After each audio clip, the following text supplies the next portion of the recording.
Hey everyone, I'm Eric. This is my wife Julie. We are the Blended Life. And today, Hey you guys, today we are going to talk about how to blend your family by putting your spouse first. I know it's a controversial subject, but I think it's a really great one, so I'm excited to dig into this one. all right, and we're going to give you guys 7 tips on how to make this happen. Stay tuned.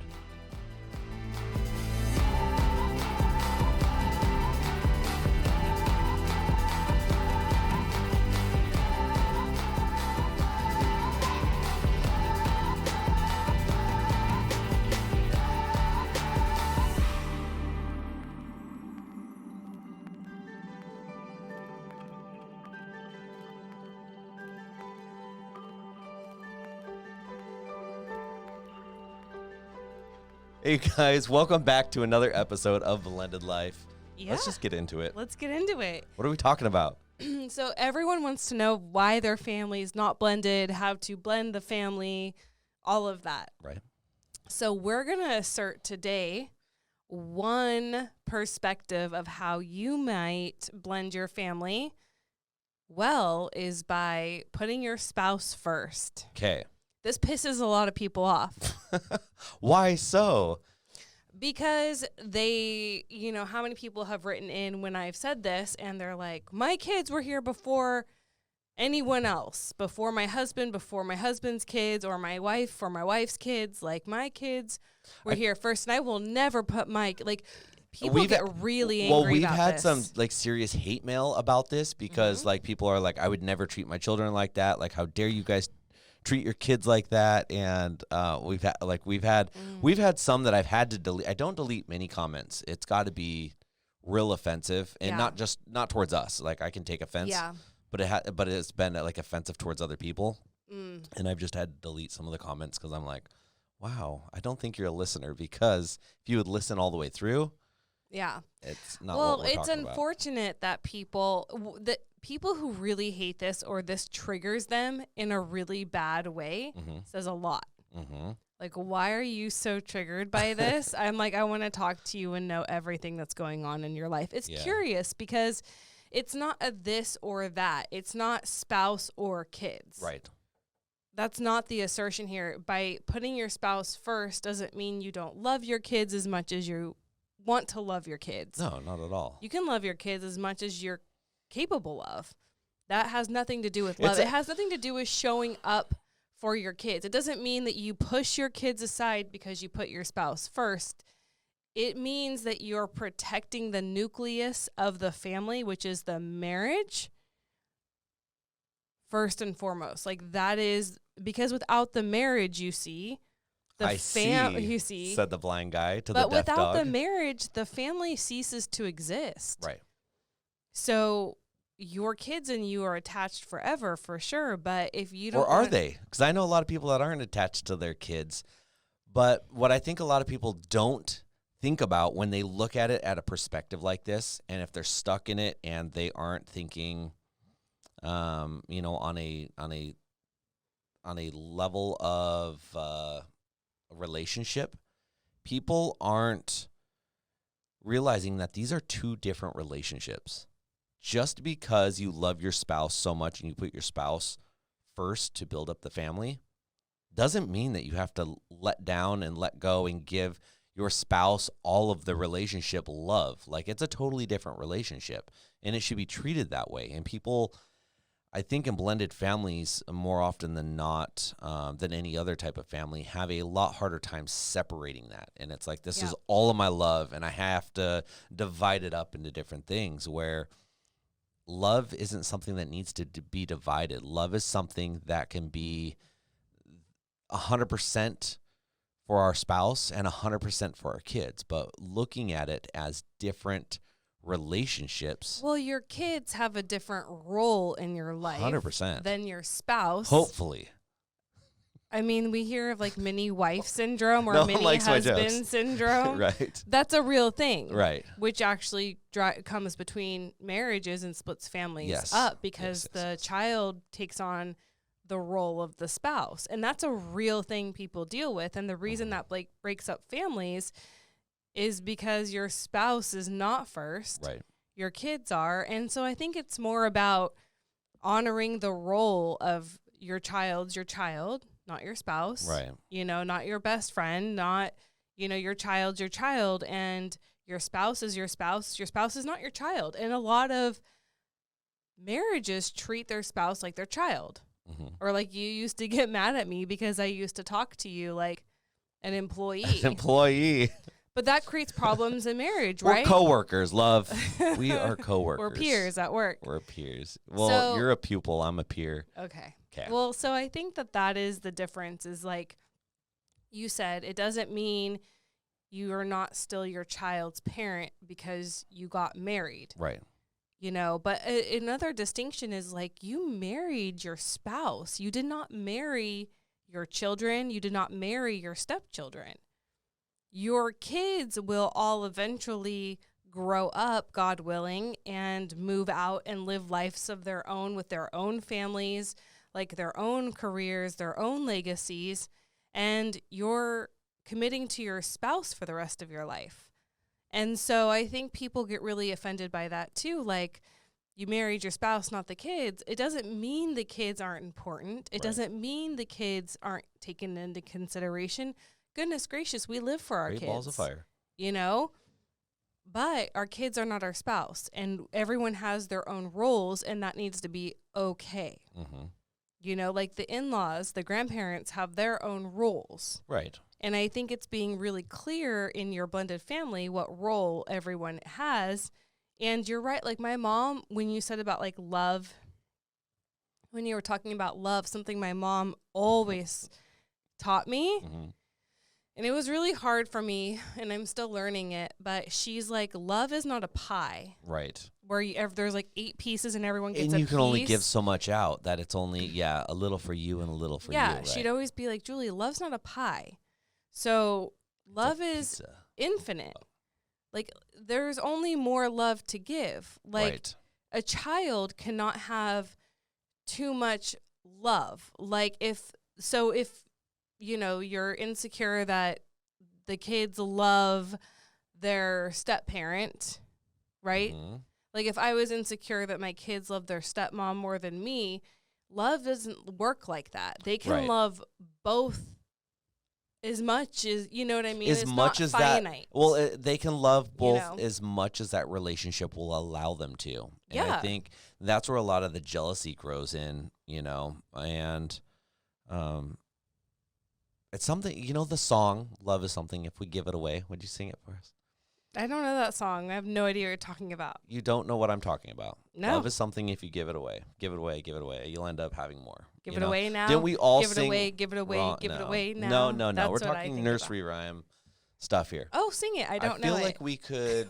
I feel This like is we a nursery could, rhyme? Yeah, I feel like we could rewrite the song, but you have to know what I'm talking about. You would have to grow up a normal child to know what I'm talking about. Do all of you know what I'm? Everyone knows what I'm talking about right now. Nobody knows this nursery like, rhyme. What the hell are you talking what- about? What a kind nursery of, rhyme? I don't. You know what? You guys, will you? Are you gonna read this book F's, on air next F's time? in the chat. F's in the chat for Julie because everyone knows what I'm talking about. Nobody knows what you're talking about. What's the name of the nursery rhyme? Love. It's not a nursery rhyme. It's a song. Love is something if you give it away, and it basically Who the song. sings it? I'm just curious. Everyone sings it. Every child sings this song Sing it. because I don't love know is it. something. Love is something if you give it away. Give it away. Give it away. Love is something if you give it away. You'll end up having more. You've never heard that song. Look, I'm going to zoom in on your happy face. This is Julie's happy face. Okay, come on, you guys. Okay, well, anyways, back to... I just love that you really sing that. What? Pastor Dave sings at But- church and we don't laugh at him. And he has a great singing voice like me. Speaking of great singing voices, just to get off topic real quick, can we give a quick shout out to the Gumbo family, who was one of our Featured families. featured families? We did like 3 or 2. Yeah. Tell We us need to do that. what's going on with her. So she lives in South Africa. Right. Right? They do. Their They are family does. Yes. And so she's doing like the equivalent of American Idol out Right. there. Right. And she's in the top 16 And right is now. and is continuing on. Like Yep. she's Pretty amazing. Yeah. So Anyway, I posted Shout out. her in our stories yeah, today. that's neat. Anyways, back to the story, the song that everyone knows that no one knows. Nobody Everyone knows the song. They do now. I just sing it for them. So this song is, if you give it away, you end up having more. And I feel like it could be rewritten because you don't technically give love away. And I feel like as a kid, that gets a little murky because you're like, why am I giving my love away? Like all right, we have talks for our kids not to give their love away. No, oh my gosh, this is just all bad, you guys. This is why podcasting. This is amazing. This is the best episode we've ever done. Oh my gosh. Yes. So, well, because when you say give it away, all I think about is the peppers, the Red Hot Chili Peppers, and so that's playing in my head. Continue on though. But I order my food without peppers. Thank you. Our kids give it away. Yeah, you know what? Then you end up having more. Like if you rewrote the song to be like, basically that love grows. That if you love someone, it ends up growing larger. Well, this is something very interesting because in coaching, I actually can speak to this in a different way. I don't know if everyone knows that you're a health and life coach that specializes in blended families. Yes. Now they do. But something I always tell my clients in a paradigm of coaching is like what you appreciate appreciates. Right. So if I appreciate love and I'm giving love away, right? Just like you're saying, like that in turn appreciates, like it continues growing and getting bigger and carrying on even past yourself because you love me a lot. I appreciate you a lot. You appreciate me.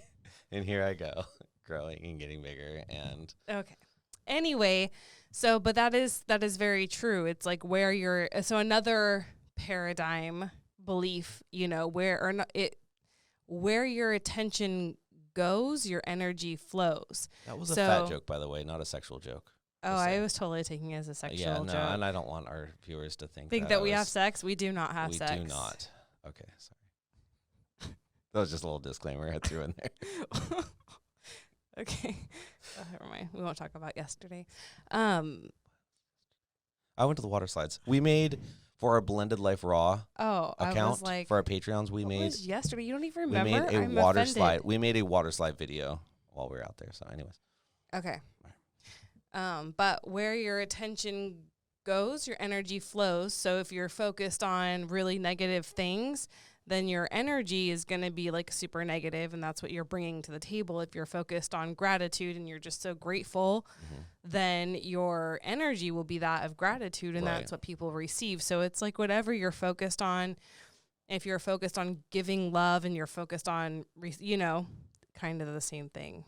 Anyway, we're so off. Giving and receiving. That's where we're at. Okay, where do we need to get back on? That's a Friends episode. I believe you. Remember when Joey Joey becomes like he was going to marry Chandler and Monica, and he writes his first draft of their wedding. Little threesome wedding? I don't watch this. You and the youngin' watch this. Anyway, so his whole wedding speech is about giving and receiving. It's really amazing. Yeah. We're here to give and to receive, and it was just really funny. Anyway, putting your spouse first and blending your family. Yes. Well, it's interesting because in marriage vows, I think your blended family. I'll go back to marriage vows in a minute, but I think the point we're trying to make, and we're going to give suggestions on how to put your spouse first. Like, what does that even look like? Right. But two things. Well, there's so much I want to say, so it's a good thing we're still kind of in the beginning. But your blended family is only going to started.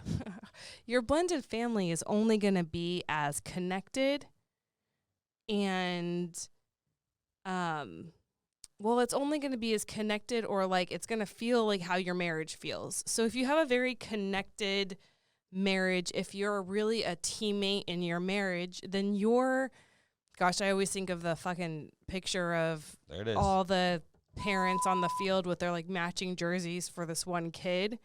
But if you're a team in your marriage and you're really connected in your marriage, your blended family will reflect the culture of your marriage. Right. If you're divided in your marriage and you're more roommates than married couples and you can't get on the same page and you're not really a team, your blended family is going to reflect that attitude and culture. On a scale of 1 to 10, where is our family, our blended family on this? Like, if you had to rate this,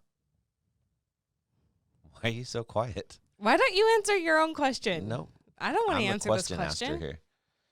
I don't Well, wanna answer what this I'm question. getting You at answer this is question. what I'm getting at is it's a very common problem. It's a very hard thing to get this, and I'm hoping that because you are the planner of this household relationship, I'm I'm hoping that you have some good tips on how to get people on track for something like this. Yeah, You do. I do. Okay. So, and so if you have a strong marriage, you're going to have a strong family. And that should make sense to you because if your marriage is strong, Right. your family's not breaking apart. It's Right. not going anywhere. Right. Okay, if you have a super connected marriage, you know, everyone else is going to have to fall in line. Mhm. You know, it's when that you have misplaced roles, like your child's your best friend or your child's your mini spouse, that Would that be a mouse? yeah. You know, but what happens is that roles get confused and then kids align with the parent that and they know they can manipulate things. They Mhm. know they can pull attention. They know that they're really in control with the spouse. Like they're in control with this parent, not Right. their spouse. Right. Okay. And they know that Mm-hmm. and they feed on that and they work that and that creates division Right. because it's allowed. Right. So I think when it's putting your spouse first is actually in the well-being of the children. And let's talk about that for a minute because I think that what we fail to realize is that the marriage we're putting on not show, but like the marriage we are showing our children Yeah. is the marriage that they're going to think is what marriage is. It's ideal. It's the presentation. It's what the you're- basis yeah. for their thoughts on marriage. No, It really. because we're the teachers in a situation like That's this. right. We are the ones that are showing them. Right. We're the role models here. So when you think about your marriage and how you're doing marriage with your spouse, what do you want for your children? Right. Okay, do you want your children to not put their own spouse first? More importantly, do you want your children to be in a marriage where they're not put first? Because, see, you can't have it both ways. You can't be really pissed off that spouse is first in marriage and you want that for your kids, but it's not okay in this marriage. Like, it doesn't work like that. You don't get to pick and choose. And so when you're thinking about how you're doing marriage for it's more important, like it's bigger than just you and your spouse, right? You are creating identity around marriage for your children to take on in their own lives.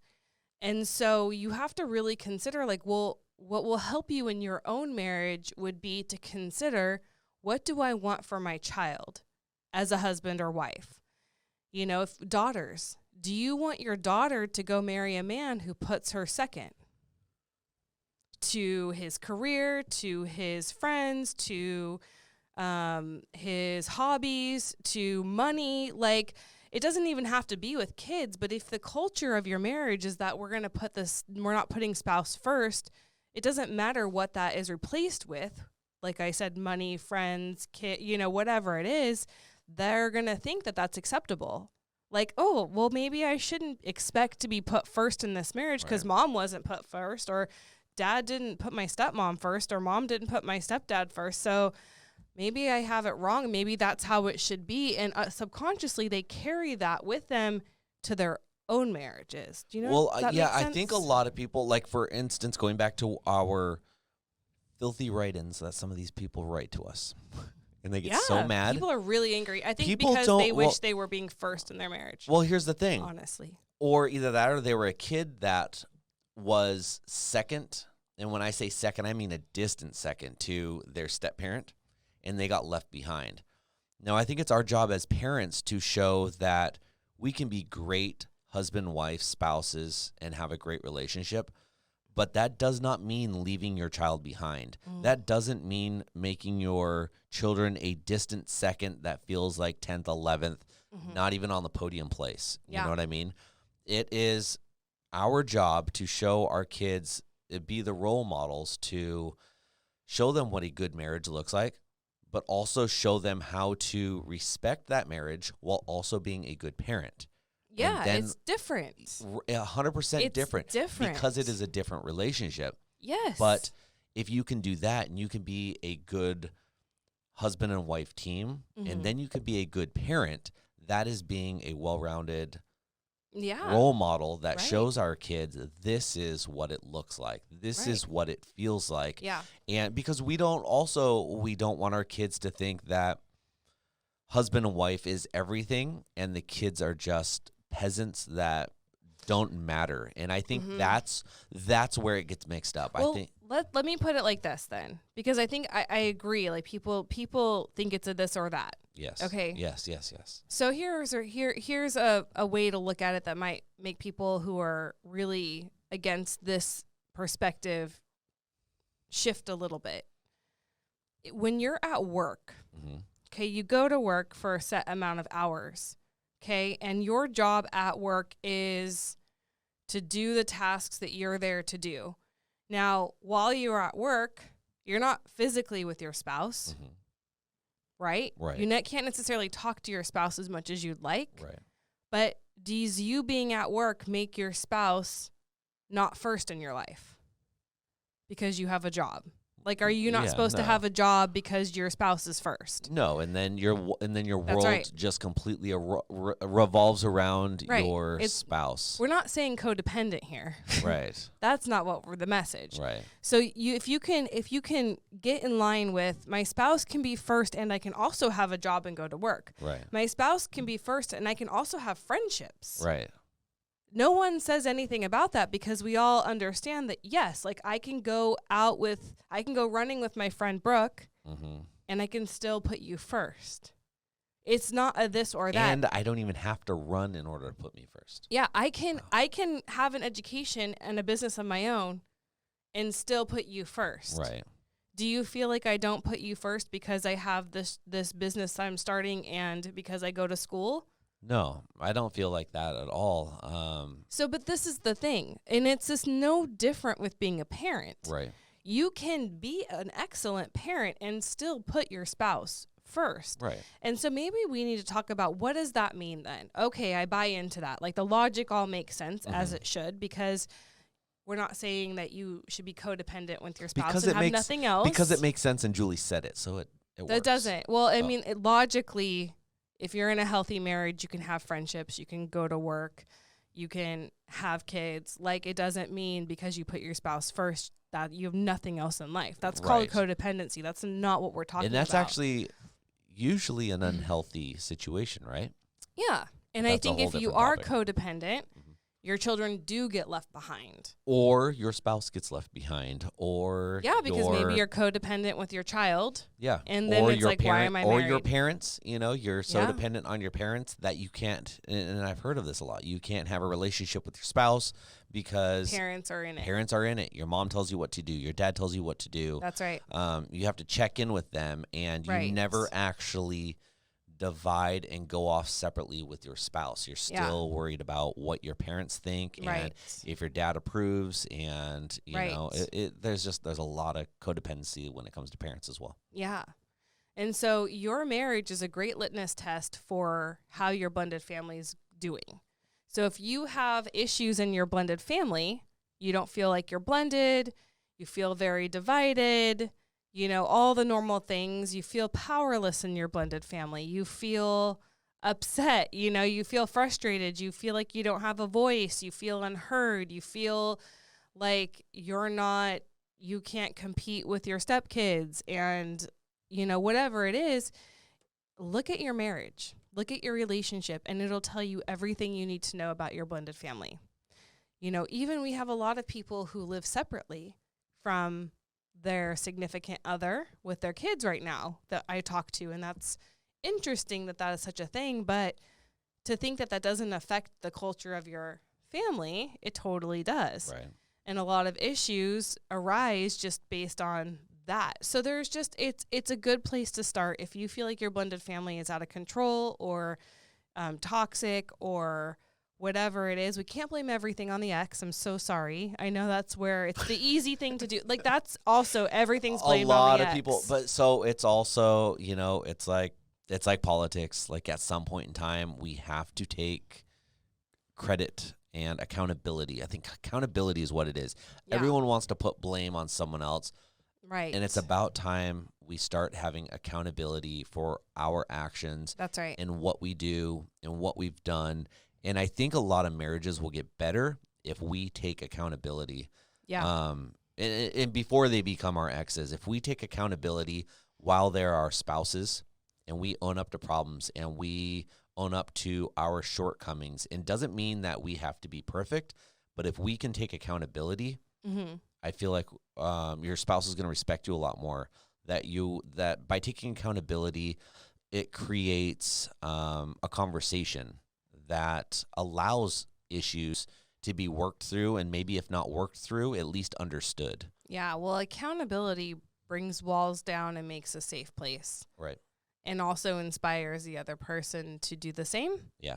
And when you can both be accountable, that opens hearts. It's a really, really powerful tool in marriage, accountability. So accountability in all relationships, really, friendships, with your kids, with your co-parent, you know, with your everyone, your boss. Do you work on this type of stuff? I'm just curious. I've never asked you. Do you work on like accountability in your coaching sessions? So coaching is all about the person I'm coaching. Mm-hmm. And so what we work on is how, yes, they have to own their own shit, but we don't attack it like that. So what we do is we figure out, who do you want to be in the various roles, and then showing up as that person in those roles. So it's forward moving. We're not circling the drain on how bad we are, or the past, or all these things, right? Yeah. Or it's my mistakes. Driven. It's focus driven. It's goal driven. And so it's positive driven. Yeah. Because it's when we're focused on the things that we've done wrong, which is helpful, but I think that informs who you want to be. It's kind of just a different way to approach it. But yeah, I mean, so if you know you did something wrong and you don't want to be like that, well, what do you want to be? How do you want to be? And how do you change it? Do you want? What is your truth? Right. And let's go for it. We do that. And so that's way more empowering, but that's not a healing journey. I don't do a healing journey. I do a empowerment journey. You don't use oils and stones? I don't. Huh. So if you guys are interested in this, Julie, as a coach. I am. You can. I'm just proud of you. I like to Thank talk about you. I tell everyone. I really appreciate I tell everyone. Thank you. I work with a lot of realtors, as you know, and I tell them all. Oh, Most of them are female or blended family or. Nice. Anyways. So let's talk about. Thank you. I appreciate that. I appreciate you. Let's talk about how you put your spouse first and what that looks like. Okay. Because it's great in theory, but let's put it in practice. Okay. So I have 7 ways that you can put your spouse first.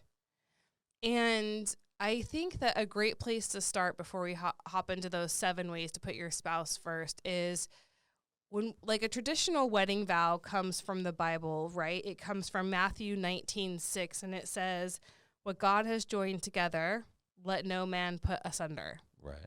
Okay, or let no man separate. Yeah.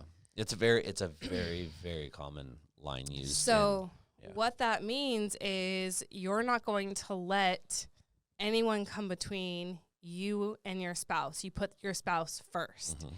That, to me, is what it means to put your spouse first, meaning your children, your stepchildren, your in-laws, your friends. Your phone that keeps ringing. I know.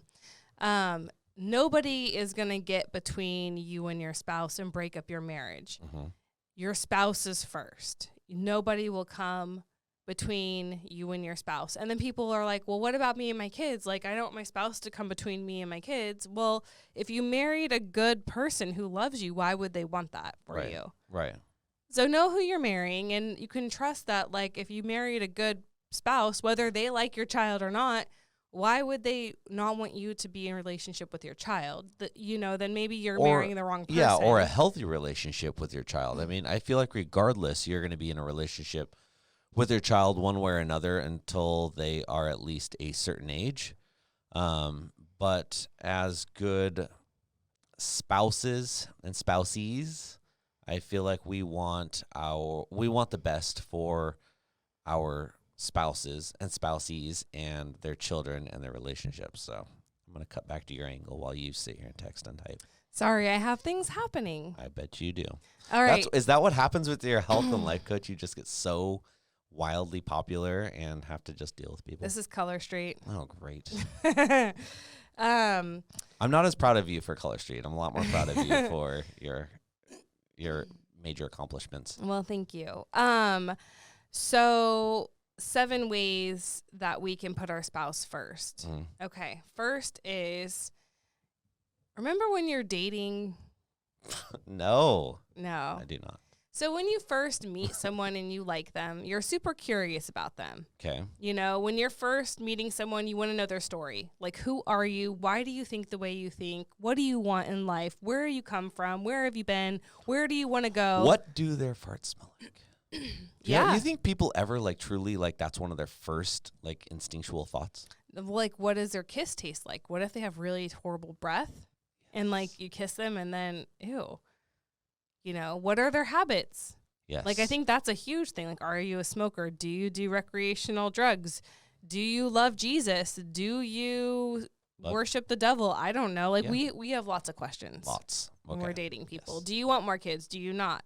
Do you want to move to Tennessee? Do you even like kids in the first place? Do you like kids? Do you even want to be a parent? Because I've got 2. So, so here's the thing. When we start dating, we're always curious. Right. I think step 1, the first thing we can do to put our spouse first is to never stop being curious about our spouse.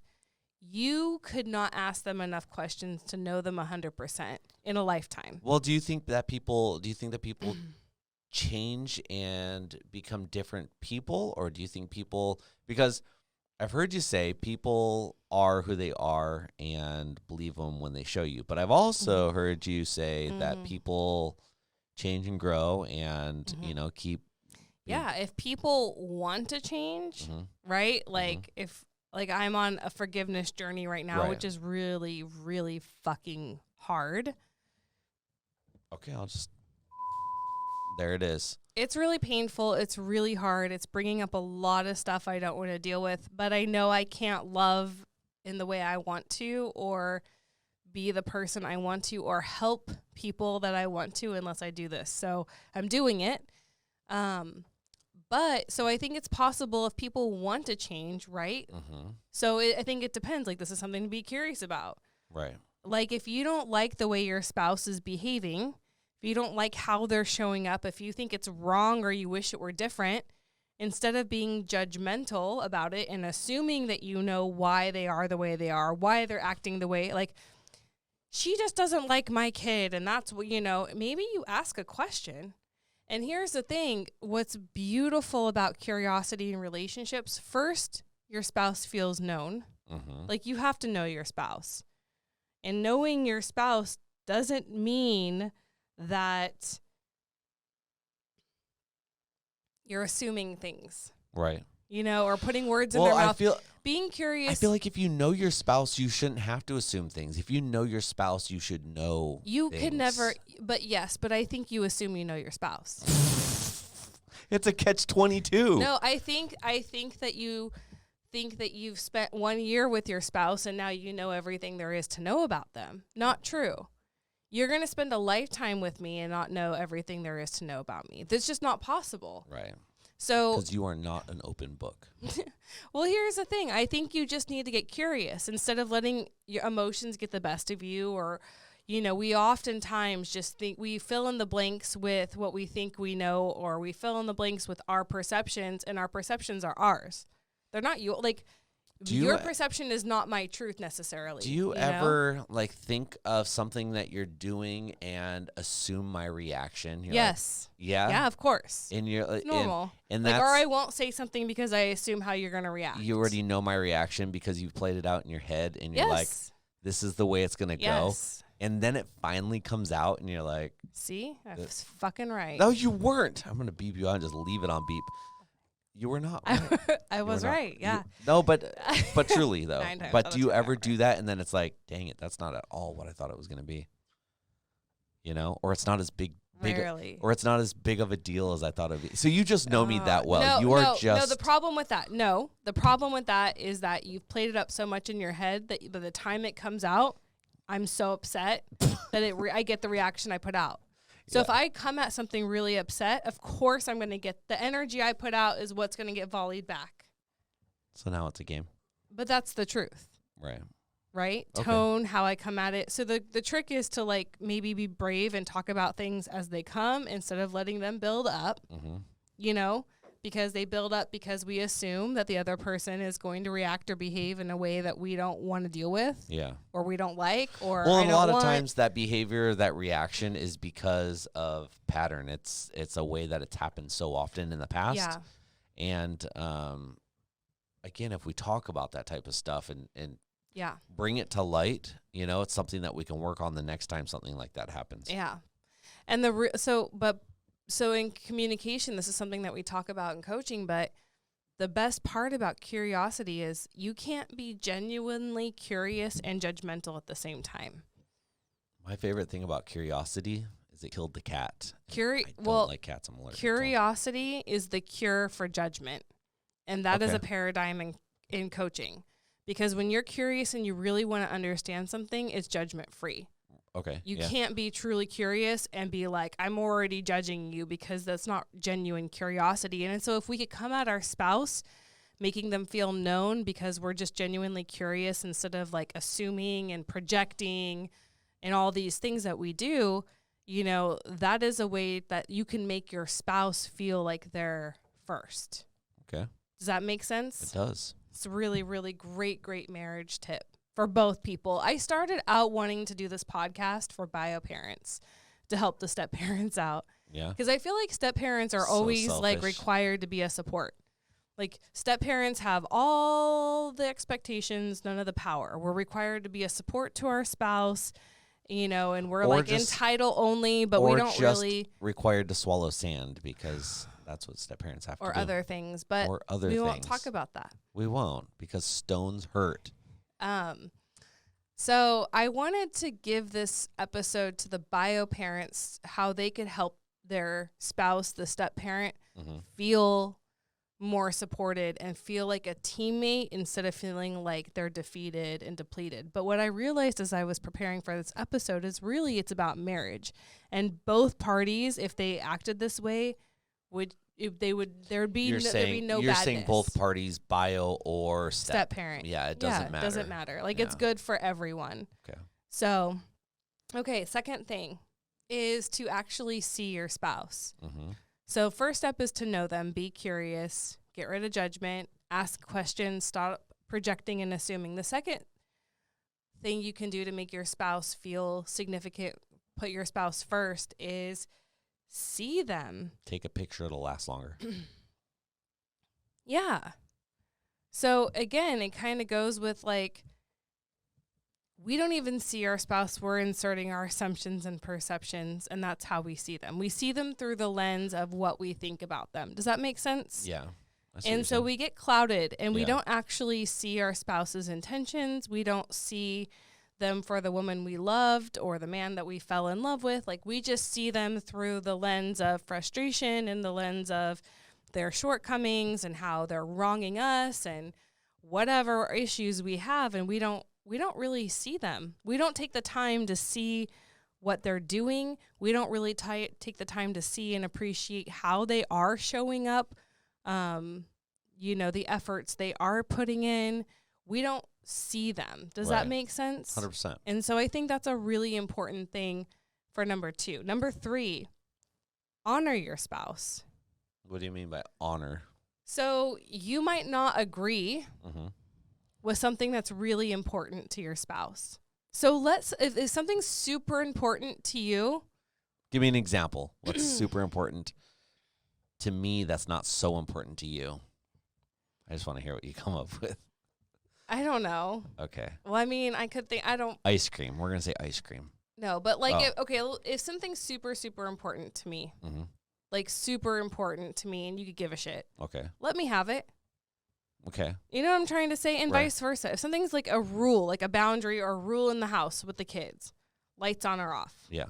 For example, that's the first thing. You know, I know that's super important for good reason. It's important to me that the lights are not just Right. left on all over the house. Yes. Unless I'm photographing it. So that's something super important to you. So is that not so important? Not so important to me. It's not so important to you? Like, I mean, You don't care? I do care because of the bill, Yeah. but like, you're very like about it. Someone And has to pay the bills around here.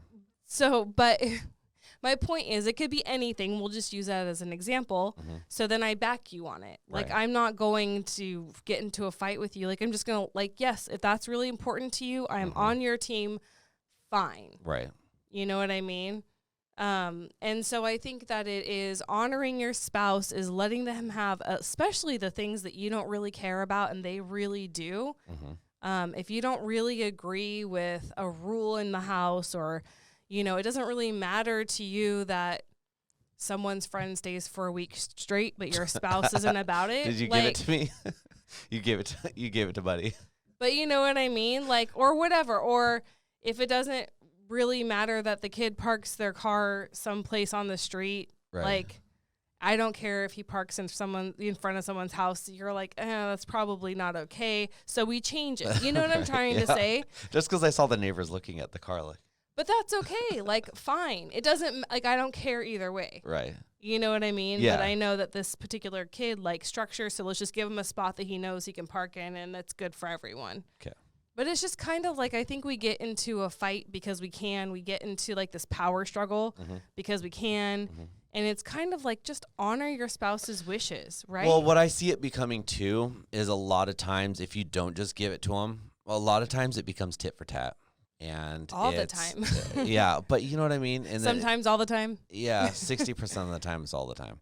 And it just becomes an issue that doesn't have to be there just because the last time it was an issue. Yeah. And all of a sudden now you just have this mound of issues that don't really need to be there because you don't really care. You're just arguing or fighting or pushing back because that's what happened to you in the last situation. You're trying just to even it out or even the playing field, and it's just the same thing over and over again.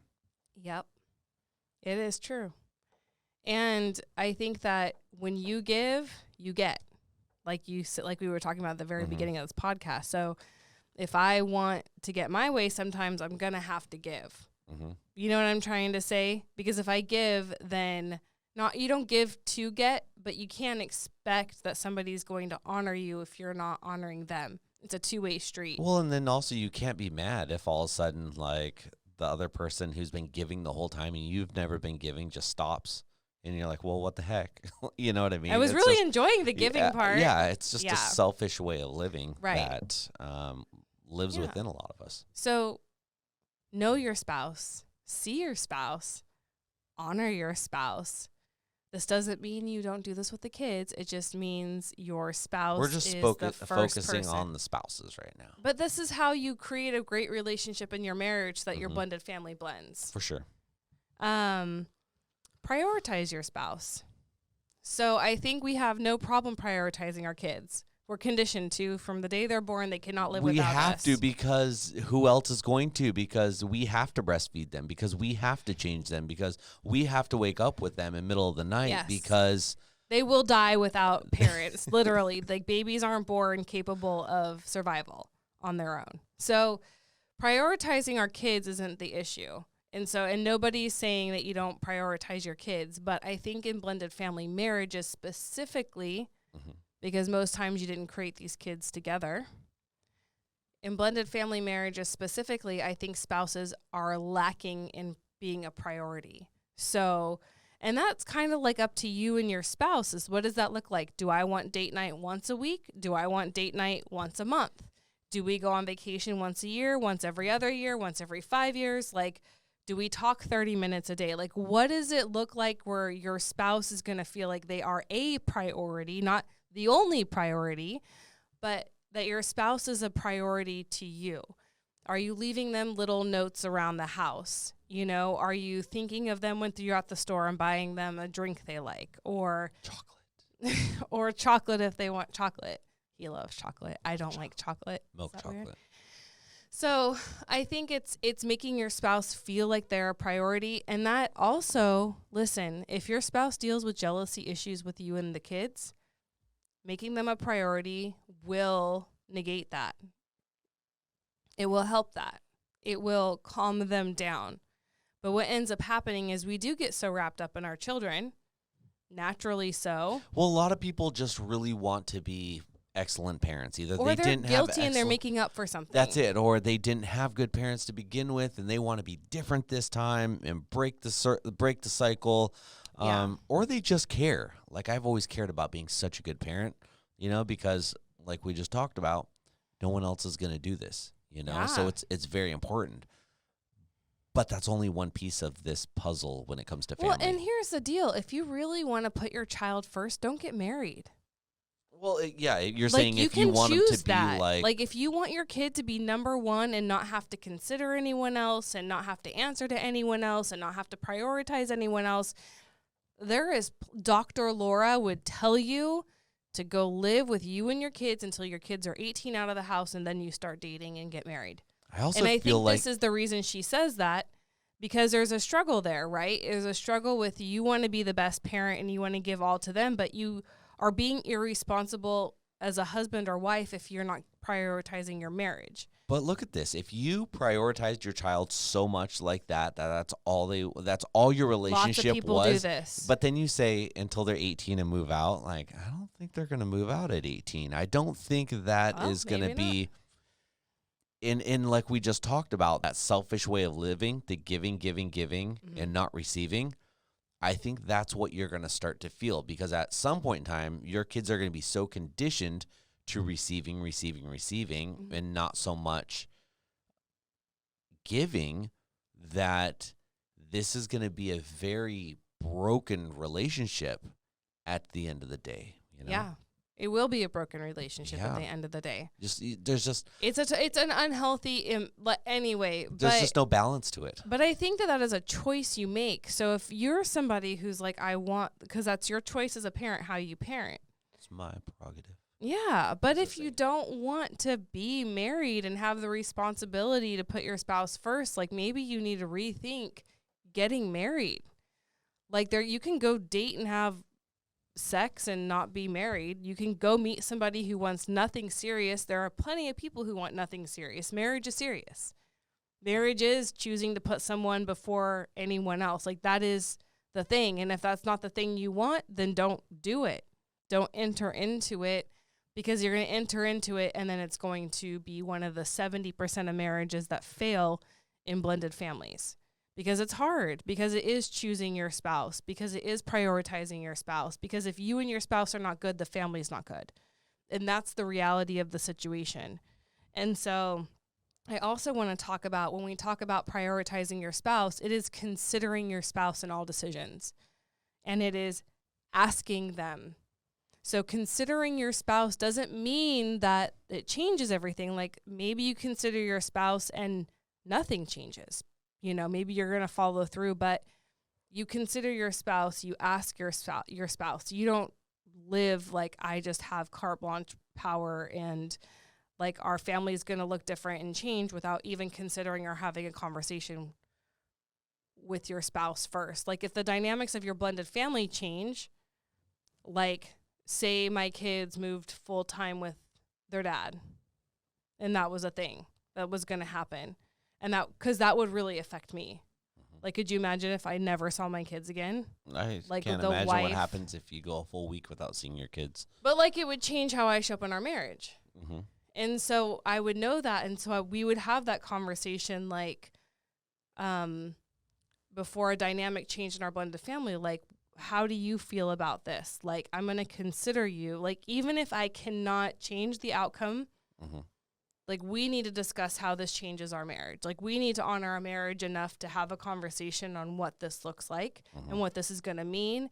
And if it's going to be hard, then how can we kind of come together as a team to make it better? Yeah, what's it look like in order to make this right? Like, you consider, you don't just make family decisions and not consider your spouse. And considering your spouse is like, how do you feel about it? Are Mm-hmm. you going to be okay with that? Are you okay with this? Even if them being okay with it or not doesn't change anything, you still need to reconsider your spouse and have that conversation. Mm-hmm.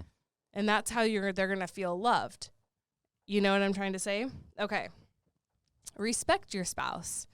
So kind of goes with honor. I think those kind of go hand in hand. But when you're respectful of your spouse, right, you're not degrading them. Right. If you're talking down to your spouse, Like an employee. here's the deal. How you treat your spouse is how your stepkids are going to, or how your children are going to treat your spouse. Mm-hmm. Or how they're going to treat you, or it's just, they're getting conditioned to talk this way, Right. to act this Right. way, to interact this way. Yeah. If you're not respectful of your marriage, your kids are not going to respect your marriage. Right. And so respect is a huge, huge thing. Respecting your spouse as an adult in the house, that even if there's not a huge bond between your child and your spouse, a baseline of respect, right? Like, they're still an adult in the house. They still deserve respect. They're still going to be considered. Like, just because you're the kid doesn't mean that you trump my spouse, because that's what happens a lot. It's like the kid feels that they have complete rights to their parent, and that trumps spouse. Like, I hate, like, she ruins our life. Like, why is she here? She ruins our life. Well, that's an allowed thought pattern for kids to have.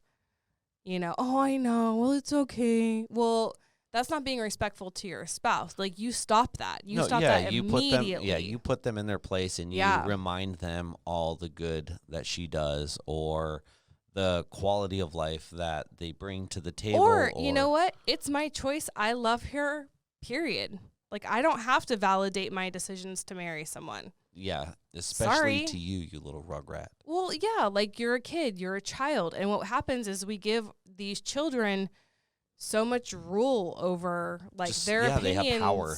Yeah, and it's like, children don't have power. They don't pay bills. They don't hardly contribute unless you're very, like, we have a chore chart. You know, like, everything's done for them. Everything is handed to them for the most part. And they really are like, and so the respect I want to also pair with gratitude. You know, I think that one thing that really step parents have a hard time with, but even bio parents, and I think in marriage, is a lack of gratitude. And I kind of want to pair that with respect, because I think that if you're super grateful and you're producing an attitude of gratitude in your marriage and in your family, the respect happens really easy. If you notice there's a lack of respect, if you notice your children completely, and I think both of our children, like all of our children. You're talking about like our family? Yeah. Mm-hmm. So all three of our live-in children, I would say we've had to have conversations. But like where they don't respect the other parent. Or that, not that they don't even respect the parent. It's just, or step parent. Like, we've had to. It's just our blended family is so hard to blend that everyone's really different. Everyone is so different that it has been such a struggle trying to show off the roles and figure it out. I think figuring it out is a very hard thing for us to do. So what I've noticed in our blended family is there's such a lack of gratitude. 100%. And I think that is really so like with my kids, I have to point out, like, you have so much to be grateful for. You're grateful that you have a stepdad who doesn't try to take me away from you. You're grateful you have a stepdad who doesn't try to spank you. You're grateful you have a stepdad who cares that you're happy and comfortable in our home. Like, you need to be grateful that, and you have to like pull out this gratitude. But there's such a lack of gratitude in families, because I see it in the kids. The kids are so ungrateful for everything they have, for having step parents who champion relationships with each other. Right. Like, it doesn't matter how you feel about my kids. I know that you always will be a champion that I have a good relationship with them. Right. And same, like, it doesn't 100%. matter how I feel about your child. Like, I will always champion, you know, your relationship with him. I would never do anything to 100%. ruin that. But, and same with the other parents. Right. Like, and our kids have no idea. And I think I'm really sensitive to this just because of how I was raised. I wasn't raised like that. Mm-hmm. I was always raised opposite of Yeah. that. So I'm very like, listen, you have no idea, because I lived the other end of that, where like you have no idea what a blessing and how grateful it is to have like step parents who really want you to have great relationships with your bio parents. Like that isn't always the case. And so it is this. So I think one way you can put your spouse first in respect is just having a sense of gratitude in your marriage, like being grateful. I think we're always focused on the shortcomings, like what we're not getting, what we wish was different, you know, and we're not really grateful for the good. Yeah. Like we need to refocus on like, and then we have this gratitude, respect just unfolds naturally. That was a long way of saying that. But no, well, this is one of the biggest issues, for lack of a better term, that my son and I have going down the blended family road and pathway, is the gratitude and respect and the honoring. And I feel like it is such a game of whack-a-mole. Do you know what that game is? I do. Kids played it as children. Thank you. I do know that game. The So I whack song. one down and talk to them about it, and then the next one pops up and I whack this one down, and you know what I mean? And it's like, yeah.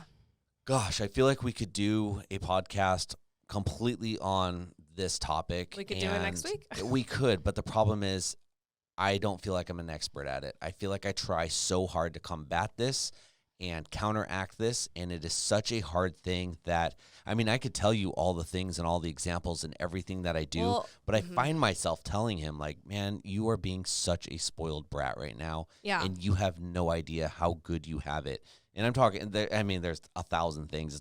It's the giant game of whack-a-mole that never ends. Yeah. I think that when it comes to, so that's a very broad thing. So I think that you work at it like mole at a time. You have to. So, but it is interesting, like with kids, it's like if my kids were having an issue with you, I need to get specific. Like what specifically about Eric is bothering you? Right. Like what is it?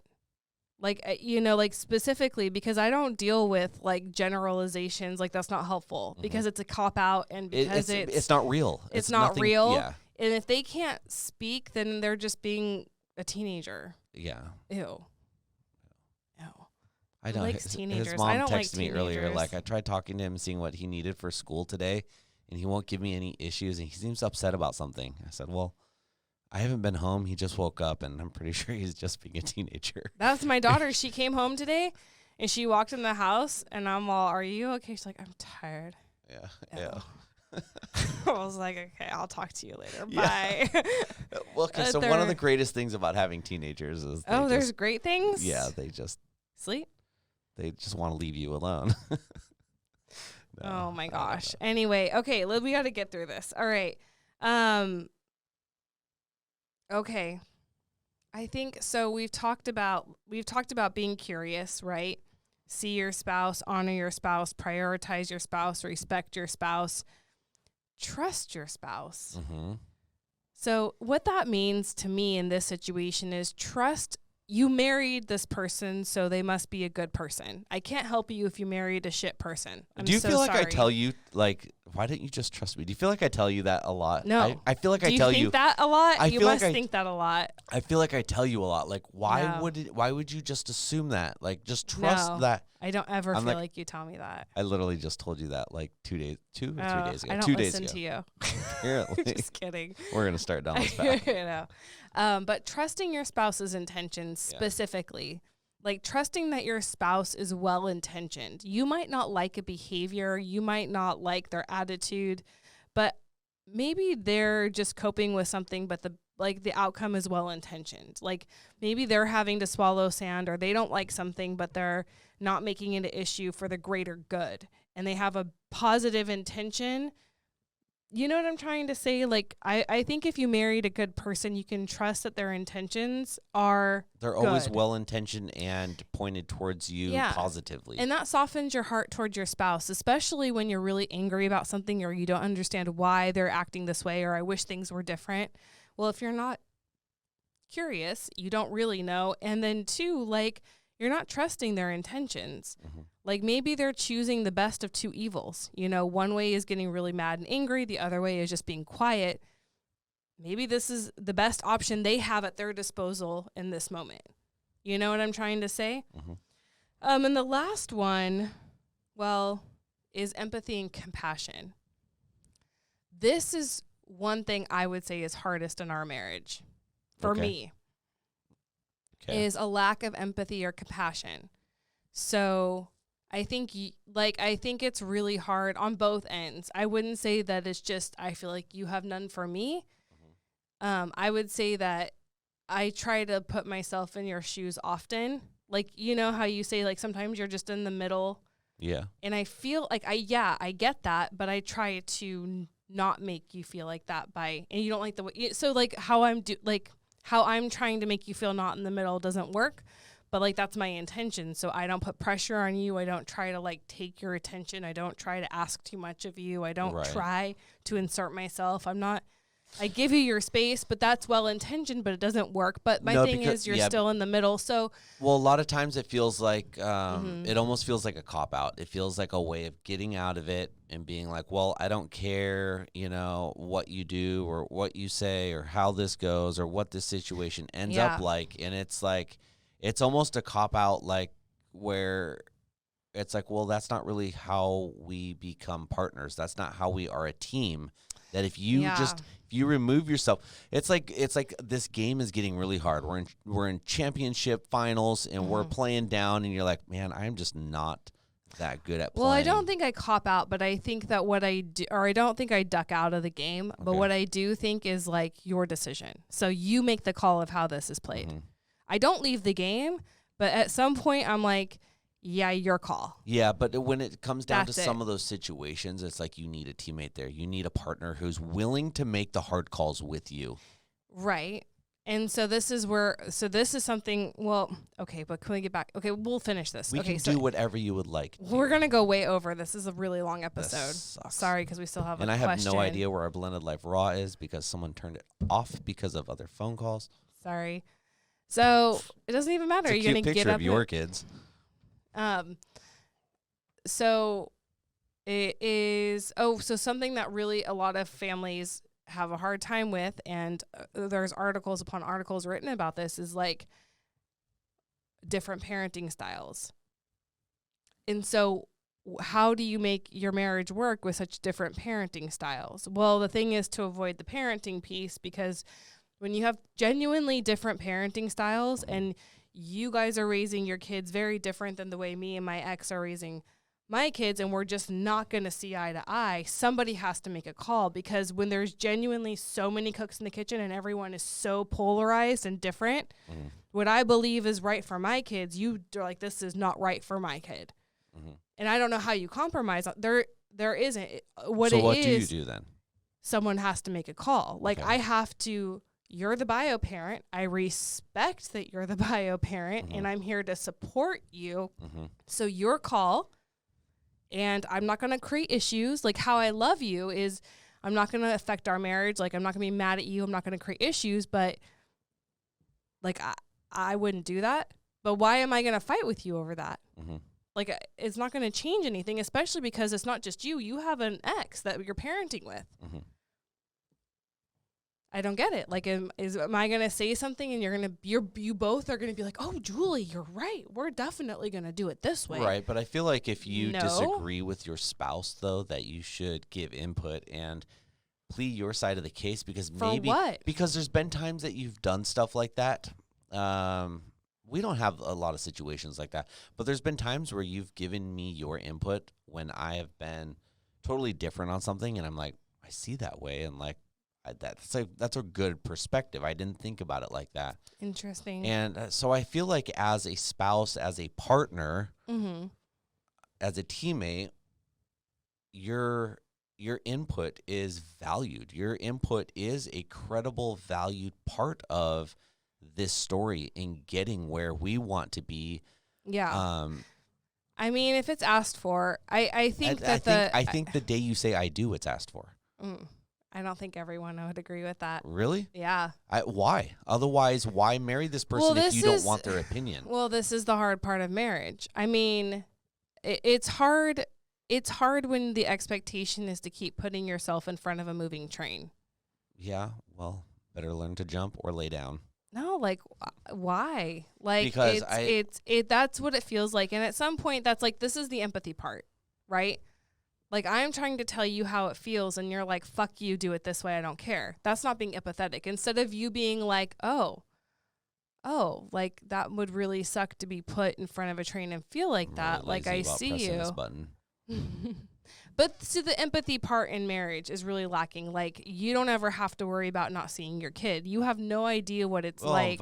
And vice versa. But right, but I mean that empathy piece is really hard and it separates people in marriage. When you lack empathy, it is a disconnector. Mm-hmm. So you have to understand that if that's how you're going to live your marriage, it's going to make your spouse not feel like they're first, not feel seen, not feel heard, and not really want to engage, and it's going to disconnect them. A lack of empathy is a really big problem in marriage. But the flip side of that is if it comes down to you having to make the hard decisions by yourself and your spouse disagrees with you on a lot of those and they don't give you your input or their input, you feel like you are not a team. You feel very disconnected. You feel very apart and often wonder, why the hell am I doing this? Because I'm in this alone.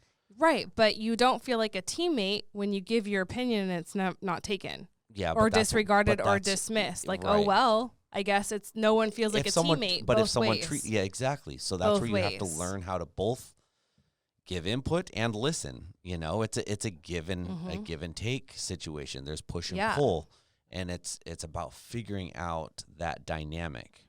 Right. But I mean, just like that, it's both people feeling like they're not a team. And if you're not a team, your blended family will be divided. If you are not a team in your marriage, you're not going to be a team in your blended family life. And so that's it. But I'm trying to say how you feel like a team. Like if you were curious about your spouse and you saw your spouse and honored your spouse and prioritized your spouse and respected your spouse and trusted your spouse and was empathetic, I think that they would be more likely to give their opinion. Right. They would give you what you want. Agreed. You know, like if all that was true, it would be a safe place to open up and share an opinion and have real conversations about what's going on in the family. But when you're missing all of that and your spouse does not feel like you know, then why are they going to do that? Right. You're already making a hard situation harder on yourself. And now you're just creating one more problem. That's the expectation. Yeah. So the expectation is it's already hard and I want you to make it harder on yourself because all of this stuff isn't existing. Does that make sense? No. All right. So that is how you blend your family by putting your spouse first, everyone. Hope you enjoyed this podcast. In these quick, simple 7 steps. Yeah. Anyways. All right, you guys, if you like this or you didn't like this, just lie to us. Leave a thumbs up, subscribe, ring the bell. Thanks for being a part of us. Marriages work. Sorry. Anyways, you guys, thanks for being here with us. Thank you. We'll see you next time. Bye.